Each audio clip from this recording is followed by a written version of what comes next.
folks, and welcome to our Sunday morning Samoflange. I'm Matt, and I'm back with three more directors. I thought about it when I was doing a podcast last week, going, you know what? I do have three more directorial ideas, and Benjamin's still out, and I like this idea even more than I thought. One I mentioned on the last week's podcast was Ron Howard, and so that was kind of easy. But it just barely made five, because the other ones I just wouldn't put as, just like excellent movies. The other one I picked was John Carpenter, and that list kind of surprised me when I made it, because it's going to be a wild list, but I love it. And then the hardest one to put together, Tim Burton, which I'll save for last. He was really hard to put together because I do like a lot of Tim Burton movies. I'll go with John Carpenter first, though. I am an old John Carpenter fan. I don't think any of his newer stuff was that good. I never saw his Masters of Horror, even though I heard people talk about it way back in the day, early 2000s. That was some of his best stuff. Maybe I saw Cigarette Burns, if he did that one. It was okay. But the ones that he made that I love the best, I do love me some horror movies. There's not that many horror cult classics or whatnot. If you did this for, like, Peter Jackson, the only movie that he ever made was that horror movie, Dead Alive or whatever. That was really the only good thing he ever made, in my opinion. And then the only good thing that Zack Snyder ever did was Dawn of the Dead and 300. Honestly, he could have stopped right there. Everything else he's made is garbage. And I really couldn't see any other directors I go, wow, that guy's awesome. No, I like a few of their movies, but I could not like all their movies. Like, really love them. Instead of just say they're okay. But John Carpenter, I could say there are five that I really enjoyed. This one I have not seen in a while, but was talking to a buddy of mine, and he was reminding me about how awesome it was. I went back and saw a few clips, and I was like, yeah, I do love this one. The Fog. The Fog looks brilliant. It looks creepy. It is a creepy one. It's one of his older movies, but any of his older stuff, I challenge you to go ahead and just give it a watch through. It's really good. I love that there's another movie they made later on called The Mist. They did an updated version of that, like in the early 2010s or something like that, and that one's excellent. The Mist is just one of my favorites. But old school The Fog, like after we'd seen The Mist, my wife and I watched The Mist, which, by the way, is our number one most hated movie of all time because of the ending. If you have never seen, I can't remember what year it was, 2010s, The Mist, you gotta see it.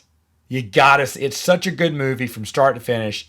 The ending is rough, but it is such a good ending. My wife hated that ending.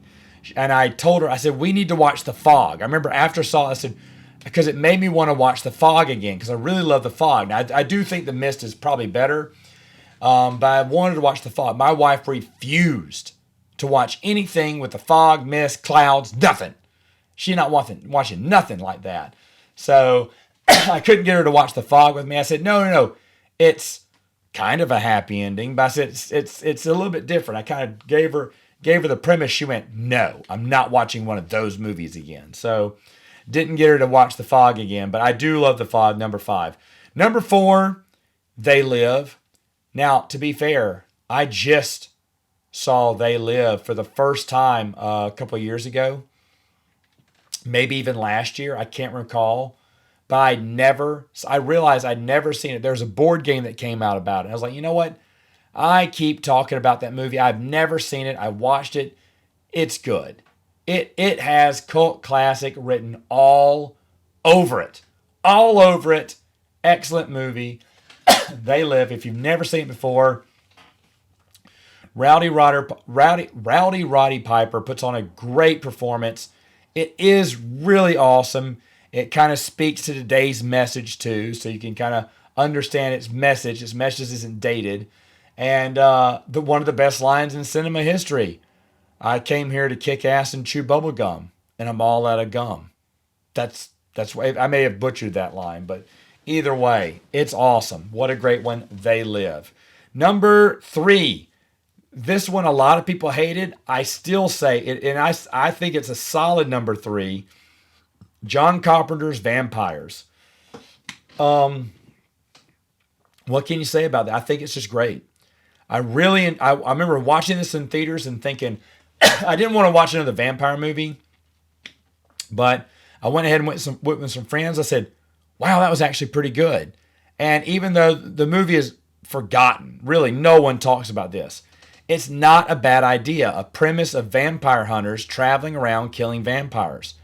That idea still sticks with me. I seriously wrote out, and I don't have the notes anymore. Back at my old house, I used to keep all the little notes I used to write about, all the ideas I had for this band of werewolf hunters. I mean, I literally wrote out 100 ideas for what each episode could be. I was so enthralled by the idea of vampires. It may have made a better TV show than a movie, but either way, I thought it was a cool idea. I enjoyed it better than the first two I mentioned, but not anywhere near the next two. Of course, the next two are the Untouchables, the ones that everyone has at their number one and number two. And yes, I do as well. The Thing is a perfect horror movie. I mean, perfect. It's a perfect 10 when it comes to horror movies. It is excellent. It is creepy. It is still scary today.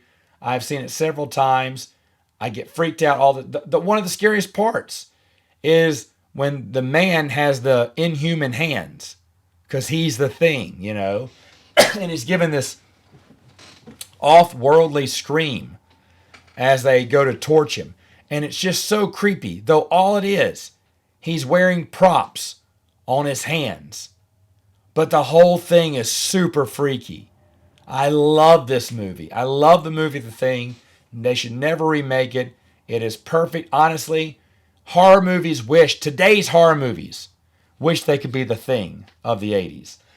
If you have never seen The Thing and you like horror, take your left or right palm and slap yourself, because you should have watched this already. It's a great movie. Number one, obviously, if I didn't pick The Thing as number one's going to be the other great classic he had, which was Halloween. Halloween, wonderful. I watch this every other Halloween. I can't recall if this is the year we watch the Halloweens now. I honestly don't remember if we watched them last year or not. My wife wants to watch them every Halloween. It's like every summer she wants to watch Jaws, and every Halloween she wants to watch all the Halloween movies, except for Halloween 3, which is one I really enjoy. But the original Halloween, classic, love it, so good. Saw it in college. I had to move out. We weren't allowed to watch any horror movies. So my first year, I was probably 18, 19 or so. I was just consuming every horror movie that I'd missed as a kid.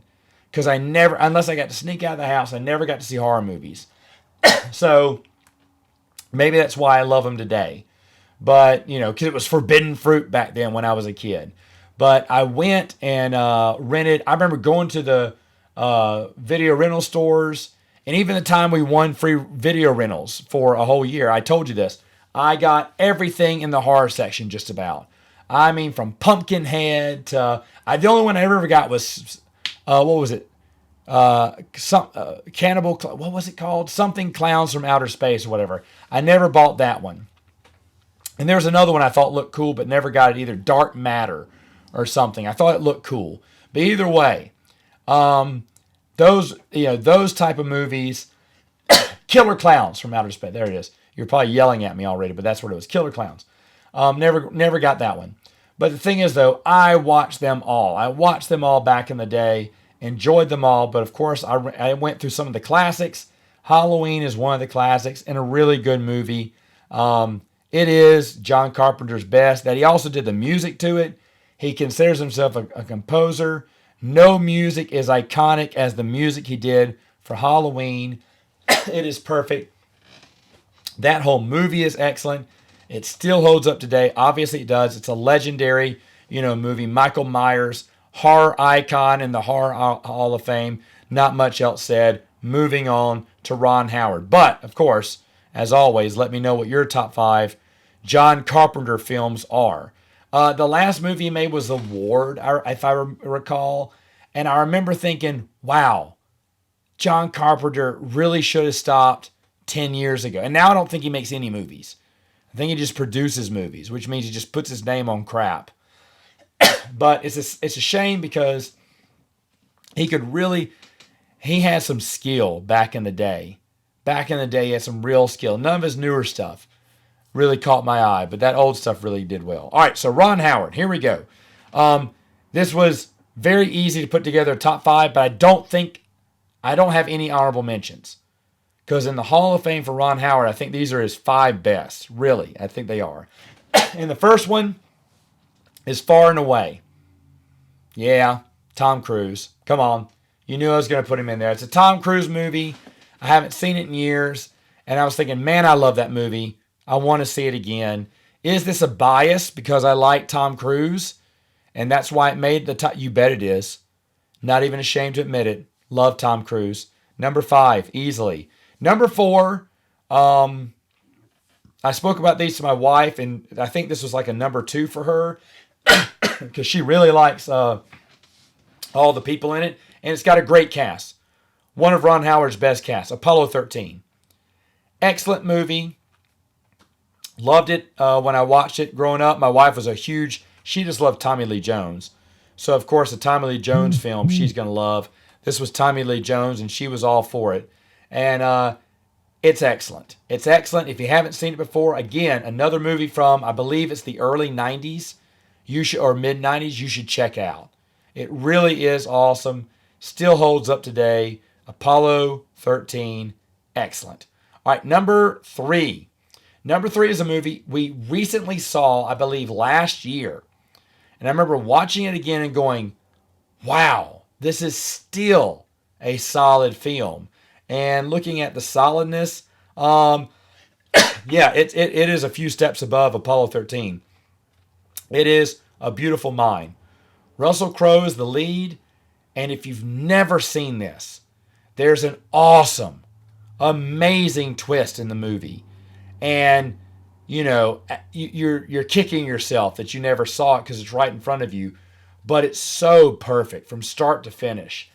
And it's based off a real life story. I believe they even show the real person later on. And it's just, I think the twist is real. It's the same twist that he had in his life. And it's excellent. I don't want to even spoil that movie. But if you have seen Beautiful Mind, and you say, well, Matt, is it worth watching again? Yes. Yes. Oh my gosh, this movie is so good. I love this movie. So definitely solid. Number 3, A Beautiful Mind. Number 2, man, these just keep climbing up the mountain and getting better and better. Number 2 is Willow. I mean, Val Kilmer, classic. I mean, as Mad Mardigan, he makes this film. Honestly, you take out Val Kilmer, put in anyone else, you still have a good film, but I think it falls to number 4 or 5 on my list. Mad Mardigan's a great. All of them are good. Sasha's good. Willow's good. It's a modern day fairy tale classic, right? It's not. To me, it's like the hero's journey script, but it's fun. It is a fun romp. Did I ever watch the TV show? No. Now you can't watch it at all, but I don't care. I knew immediately from all the reviews and all the interviews going up that it was going to be bad. Really, and I heard it was even worse than I could have imagined, and I'm so sad. I'm so sad that Lucasfilm, that Kathleen, I'm going to rant a little bit here. Yeah, there's a lot of people who rant about Kathleen Kennedy, but seriously, how many IPs can she destroy? That last Indiana Jones film, horrendous. Really, a glaring. Kingdom of the Crystal Skull is bad. It's not good. There are some good moments in Kingdom of the Crystal Skull. I do enjoy certain moments. Even nuking the fridge, I enjoyed that moment. So Kingdom of the Crystal Skull has some good moments here and there. It's okay. It doesn't hold a torch, a candle to the original 3. The original 3 are great. Even Temple of Doom. I love Temple of Doom. But and the reason I didn't mention Indiana Jones films last week, is because it's automatic. I love Indiana Jones. So I took those out. I should have mentioned that. I didn't last week, but that I automatically took out Indiana Jones. So sorry about that. For people like, oh, I thought Indiana Jones would be in there, Matt. Yeah, but I mean, automatically I love Indiana Jones. And I can't pick between Last Crusade and Raiders of the Lost Ark. Maybe Raiders because it's just so classic. But Last Crusade is honestly right there with Raiders. And honestly, right behind them. But certainly behind them. But standing right behind them is Temple of Doom. I love Temple of Doom. I love it. I love Temple of Doom. It's not a step behind. It is right behind those first two movies. And then you have to walk a little ways down the hallway to get to Kingdom of the Crystal Skull.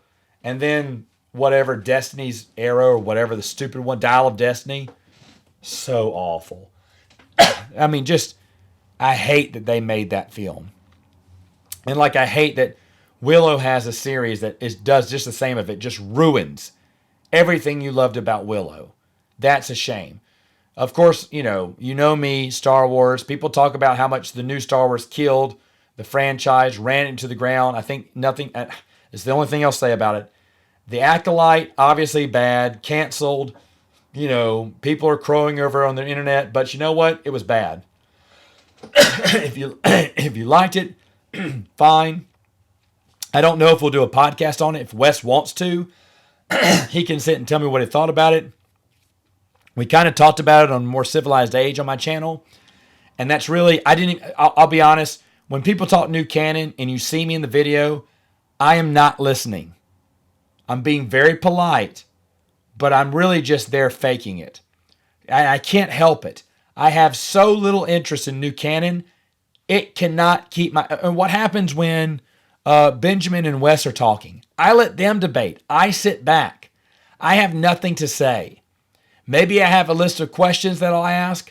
If I'm listening, it's mainly just to find another question to keep the conversation going. But I literally don't care. I love the podcast we did with Benjamin and Wes talking about the new Star Wars and having different opinions and not realizing that till we did this podcast. That was great. That's great stuff. I'd do it again if they wanted to do it. But as a subject material, I just really don't have any interest in it myself. So if they want to do one, again, it's like watching these stupid, awful Marvel TV shows and movies. I honestly think I should stop because I'm not enjoying it. And I'm only doing it because Bruce keeps telling me we're going to review them together someday. And we have, a lot of them we have, but a lot of them we haven't.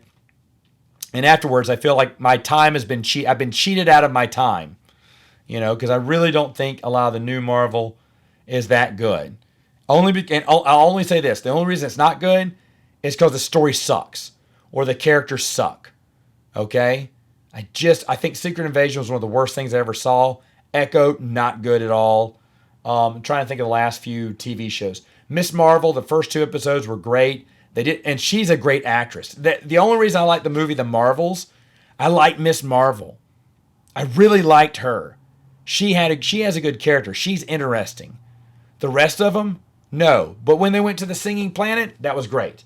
That was a great scene. The only good scene in The Marvels was that one. And then the only good thing about The Marvels was Miss Marvel. She did a great job. But again, it's like I love Luke Cage from the Netflix show, but his show sucked. But I really love the actor. So it's one of those things. Anyway, boy, am I digressing on this one. So where were we? We were talking about Willow, number 2. Solid. By the way, soundtracks. Oh my gosh. I don't even know if I could do a John Williams top 5 soundtracks. I don't think I could. That would be awesome to do. Maybe someday I'll do best soundtracks from all my favorite composers. But that would be a very hard one to do. Because Willow it's high up there for me. All right, so number 1, come on. You don't know me if you don't know my number 1. It's The Grinch. My favorite Christmas movie of all time. Got to see it in theaters. Did get a little misty-eyed. Got the goosey bumps. Benjamin was gone. I wish you could see it with me. We could be holding hands, watching it together. I love that movie. I love that I got to take my girls to the movie. I love that we all had a good time. It was my number one movie, I think, of the year last year. And if it comes back in theaters again this Christmas, no brainer. I'm in. I'm in all the way. I love The Grinch. Number one movie by Ron Howard, by far, The Grinch. Okay, so let me know your top 5 of Ron Howard's as I now move in to one of the hardest ones I've ever done, Tim Burton. And this is going to be hard. I can tell you right now, Wes would put, let me stop here. Let me go honorable mention, Pee-wee's Big Adventure. I freaking love this movie. I think it's a classic. It's wonderful. But it couldn't get in to my top 5. So it goes number 6. Number 7. And it's the best Planet of the Apes movie ever. Tim Burton's. I do enjoy a lot of Planet of the Apes, but Tim Burton's Planet of the Apes, phenomenal. Phenomenal. I'm not even ashamed to admit that. Phenomenal. Loved it. Loved it. I wish that could be in my top 5, but it goes to number 7. So what is number 5? I'm sorry, Wes, but it's Batman Returns. But that's a good thing. I mean, it's hard to get in this top 5. I'm pretty sure Wes would say number 1, Batman Returns. And I agree with him. I think the movie is so good. I'm so happy he and I got to watch it in theaters. I loved it. I loved seeing those movies in theaters. Batman Returns is an excellent movie. All these movies are 10s, in my opinion. You know, I think they're perfect for Tim Burton. And Batman Returns is that, number 5. So where is Batman ranked? Number 4. And the thing is, I'm a huge Batman fan. You're like, oh my gosh, Matt. What's number 1, 2, and 3? I know I was even shocked. But remember, this transcends my love of superheroes. Even though Batman is my favorite superhero. And I love those 2 Batman movies. Besides Adam West's movie, which I think is my favorite Batman movie of all time. The Michael Keaton movies, very good. Really love them. But when I'm ranking Tim Burton movies, I got to think about Tim Burton. And in that case, Batman, Michael Keaton, I love you, but you only get number 4. Moving on to number 3. This is so funny because these next 3,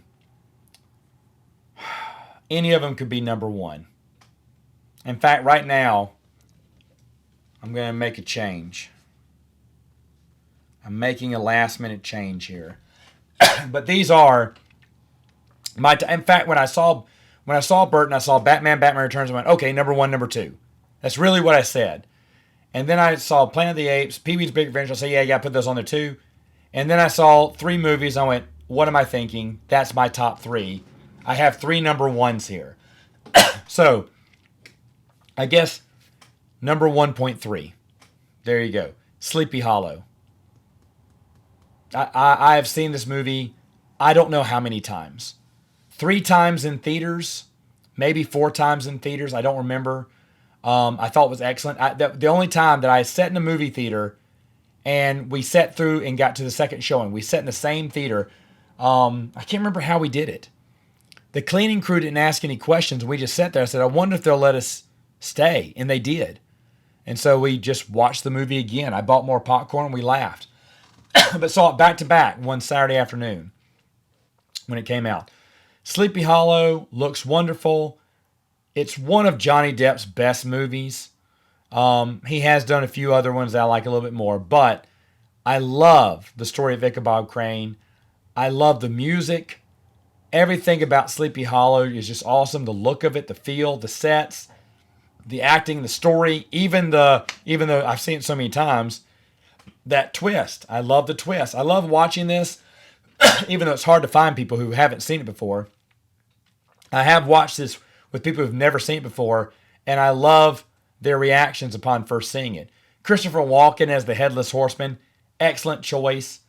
I own this one on DVD. I think I own all these now. Yeah, one of these I do not own on DVD. Oh dang! It's one of my number ones.